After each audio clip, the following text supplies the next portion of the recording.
Hello everyone, this is Moshe, the electric Israeli, and today I am reaching, this car is reaching, not me, this car is reaching a big milestone. We just passed the 32,000 miles on my beloved 2015 Nissan Leaf. And I'm going to go over all the features.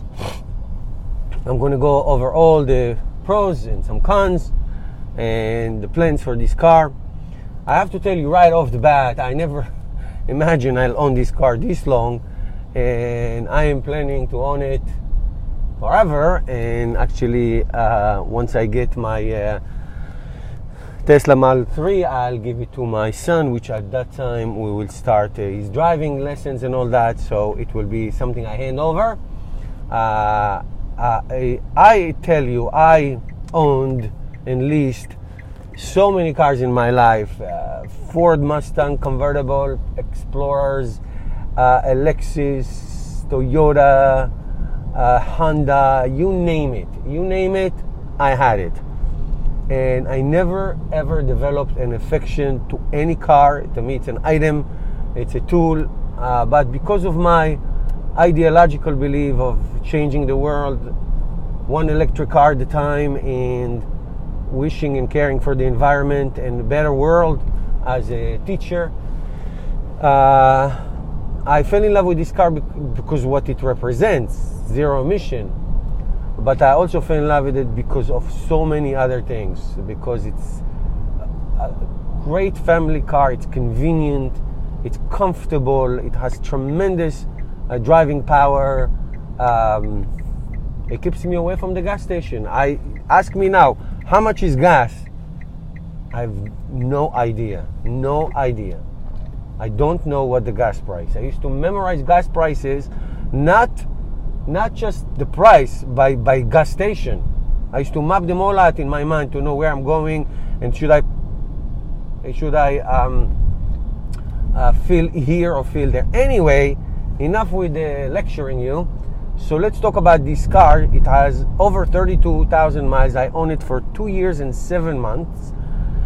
As you can see, this is a Sunday morning, 28 degrees, very cold, very, very cold. And the car showed a range of 88 rated miles. That is with the heat on, no eco mode, nothing. If I take the heat off and take the eco mode, it will show me a range of 95, 98 miles. This is on a 27 degrees morning. It is a wonderful, wonderful car. It gives you what it gives you. It is what it is. It's a commuter car. And I managed to drive to serve my 98% of my needs. This is not a car I take to Florida when I go every year. But for everything else, I take this car. I charge it 99.9. That's how much, 99.9%. I charge it in the at work or at home. I did rapid charge it in the last 2 years and 7 months. I fast charged it maybe 3 times just for fun, not because actually one time I needed it. Yes, one time I needed it, 100%. So 1 out of the 3 times I needed it, quote unquote. I stopped by for coffee and I really needed it. But other than that, the only time I charge it because I really need it is when I go to New York City, which I do all the time with this car.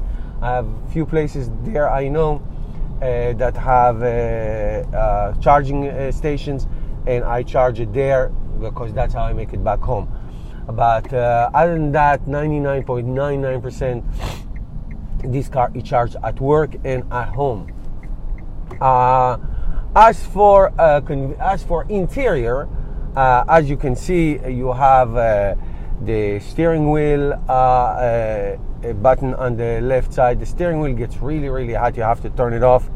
You have the on and off button for charging. If you want to stop charging, you can lock the charger if you're in public, and you have an indoor charging button release that you press, and you can charge. You can open the charge port from the outside, and you also have a button for take the traction control, which I never do. As for the steering wheel, if I start counting a con, I would say the steering wheel buttons are not so great. I know what they all do, but they're not so intuitive. They're really not so intuitive. You have the source here at the left. You can change the track on this if you listen to a CD or anything like that. But you can make a phone call pressing this button. This button will give you the charging station map. As you can see, the charging station map. You can have the volume control here and the voice command. Now the voice command is the one that is still confusing, but I rarely ever use it anyway.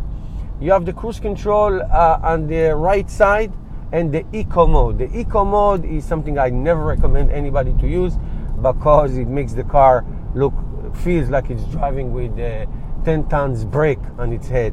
But it is there if you want. And then you have here the cruise control buttons. Did I use the cruise control? Maybe once, twice. This is not a car, again, it's not a car you go on highways and you drive for 10 hours. This is a commuter. It's a commuter, so it's there. I use it for fun once or twice, but I never use it. Right on behind the wheel, you have the instrument cluster, which I really like. You have the range, the miles that you have. You have the battery. You can change that that function to show you many other things. But I usually use the battery. It has trips A and B, which I use when I want to measure, when I do experiments of how far each charge goes. But I rarely ever use it. And you have here the power meter that shows you when you take energy from the battery, or when you are regenning. Right above the wheel, this one I really like. I like that digital speedometer, the clock, and of course the trees that you build when you drive responsibly. It has also the temperature. Right in the center console, you have this 7-inch, I believe.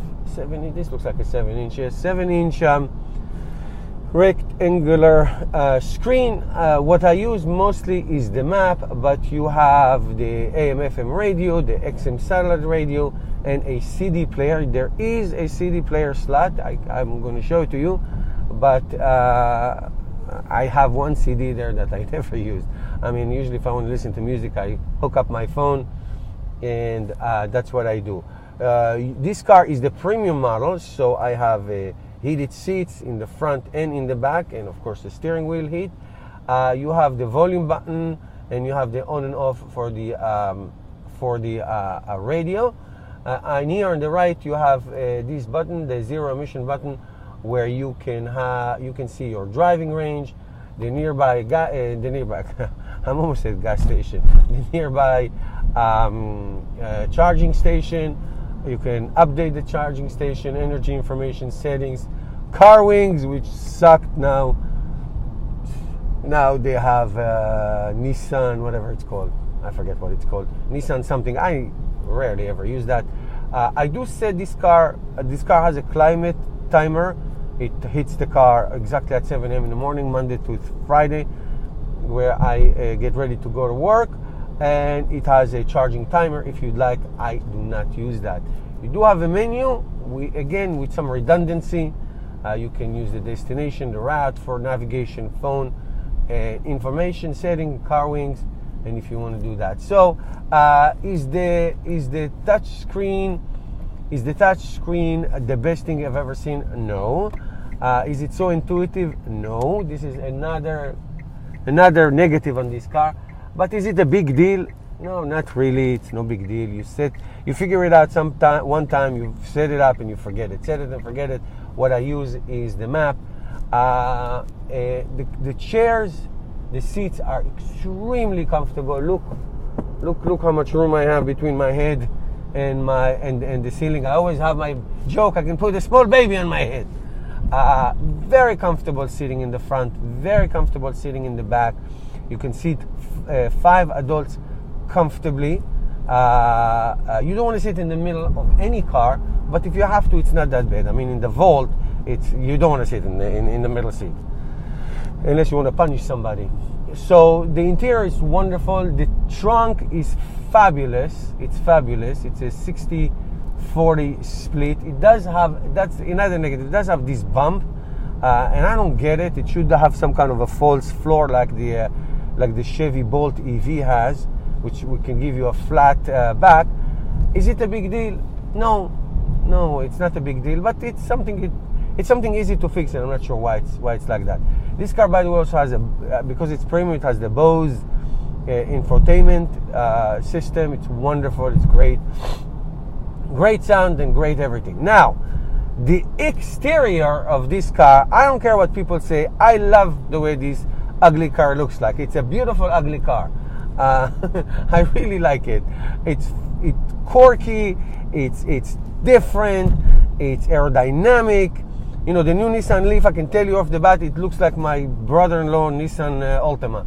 Okay, it's not like it doesn't stand out. This car stands out, and I like it. I like to stand out. I like to be special. I'm special. All right, so this car is special. I like it. I don't see why people don't like it. So it has a very nice look from the front.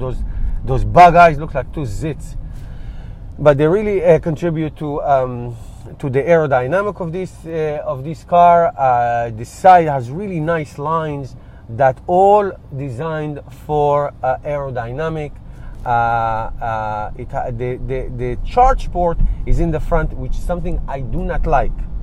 I'm putting it out there. I do not like the charge port in the front for all kinds of reasons. It's just not convenient. Now, I know in the new Nissan Leaf they brought it up a little bit. I don't like a front charge port. The best one is the Volt, and also the Ford Energy that they used to have, Ford Fusion Energy. It's on the left front, on the front left. You get out of your car and it's right there. The Tesla has it in the back right. I don't like it. My friends has the Toyota Prius back right. I don't like it either. I just don't like it. You should park, and as soon as you leave, it's right in front of you, and it's easier and much more convenient. Is it the end of the world? Of course not. But I'm just saying, when I park the car inside the garage, I have to do all kinds of acrobatic moves to get into it. All right, so that's the charge port in the front. The back, it's very, very, listen, this is a quirky looking car. There's no two ways about it. It's all the lines, the roof, the angles, all designed for aerodynamic. Now, as far as range is concerned, you get 70 to 90 miles range. Winter, about 70. Summer, about 90. That's all you get. That's what this car is. That's the bottom line. This car has a heat pump, which gives you an amazing climate control, amazing heating and cooling system, the best ever. This car heats in no time, literally no time. It's just an unbelievable heating and cooling system. I turned the car, and within a minute, this car is boiling hot, and I drove. Now, there's one thing I'm going to comment on that. I don't have knowledge about this because I'm not a scientist and I don't care to learn about it so much, and that is the battery management system. Listen, this car did not lose any miles, any bars, so to speak. I know that people say that it doesn't have a thermal management. I mean, I can explain it a little bit. I won't do a good job about it, but here's what I can tell you. New Jersey, where I live, is the prime example of harsh winters and harsh summers. It's really, really hot here in the summer and humid, and it gets to 100 degrees. And in the winter, this winter, we had 2 or 3 weeks of Armageddon temperatures, like polar bear temperatures. I'm talking 0 to minus 10, 15, 20 degrees for weeks. And this car did not budge. There were no issues. It heated the same way Does it lose range? Of course. Gas cars will consume a lot more gasoline during the winter, during the summer, if all the climate control. So there's no difference here. So the range affects every car in every weather, everywhere. But it did not affect the performance whatsoever. Nothing whatsoever. I am a walking testimonial of this car system and how it performs. I don't know how it made out the chemistry. I'm not a chemist. I don't really care. But sometimes I see people, unless they get that kind of battery, I'm not going to buy it. Well, I'm telling you, here I am, 3 winters with this car, amazing performance, 3 blistering summers. I mean, hot. It gets hot here, man. Those who live here know what I'm talking about. So, what can I tell you? I absolutely love it. It's convenient. It's wonderful. It's a wonderful idea. And now with the longer range, it's even better. And buying a used car like this is significantly cheaper than what you if you buy it new. So in some places they are available. You can find it online and get and order it and get it delivered. So I highly recommend. I absolutely love this car. So I think this is probably the longest video I ever made on the electric Israeli, but it was important. It's important for you to know all these details, especially if you are in the market to buy used Nissan Leaf or any used electric car. But by far this is my favorite, and I drove them all. Okay guys, thank you. I hope you enjoyed this 32,000 miles review. Please subscribe to my channel and help me change the world one electric car at a time. I'll see you next time.